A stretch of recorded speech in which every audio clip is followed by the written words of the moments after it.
Қайырлы күн достар, сіздермен Аяржан, менің каналыма қош келдіңіздер. Бүгін сіздермен шиеден компот жасайтын боламыз. Рецепті соңына дейін қарап, маңызды жерлерін жіберіп алмаңыздар. Алдымен тазалап жуылған шиемізді дайындап аламыз. Стерилді банкаларымызды дайындаймыз. Кейіннен шиемізді барлық банкіге бөліп салатын боламыз. 300 грамм мен 500 граммның арасында өз қалауыңызша салсаңыздар болады.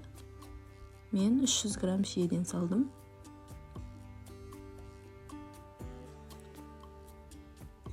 Кейіннен қайнап тұрған ыстық суды құямыз. Міндетті түрде қайнаған ыстық су болуы қажет. Осылай барлық банкіге құйып, бетін крышкамен, қақпақпен жауып қоямыз.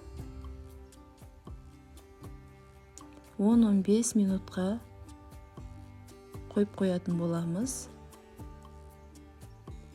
Банкамызды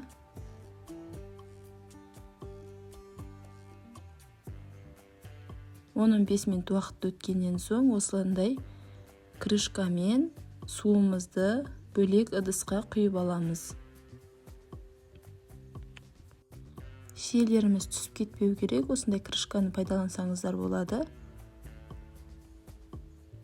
Бұл құйып алған суымызды тағы да бір қайнатып алатын боламыз. Сонда 2 рет су құйып қайнататын боламыз. Суымыз қайнағанша қантымызды саламыз. 250 грамм қант саламыз.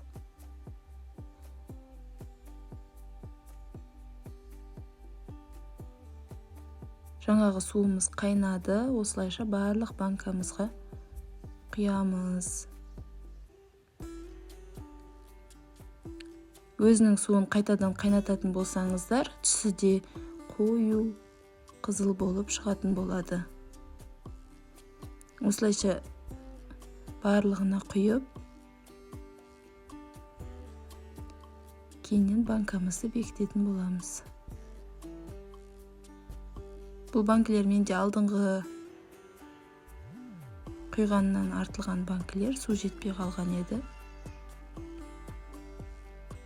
Осылайша бірінші суын құйып, тағы да бір қайнатып алатын боламыз.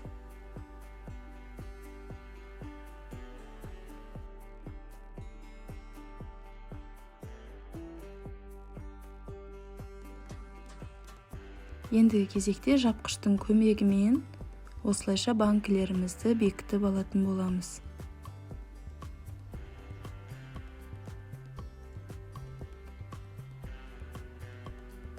Банкімізді бекітіп болған соң, осы крышкаларымыз жақсы жабылды ма қараймыз. Кейіннен барлық банкілерімізді бекітеміз.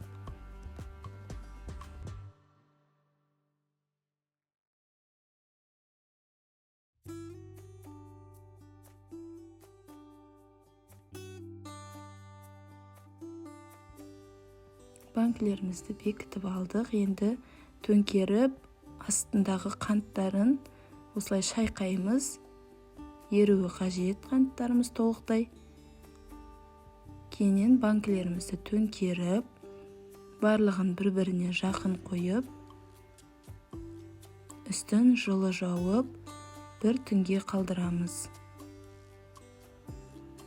Міндетті түрде осы рецептпен жасап көріңіздер. Рецепт ұнаған жағдайда каналға тіркеліп, лайк басуды ұмытпаңыздар. Қысқа компоттарымыз дайын болды. Ас болсын баршаңызға.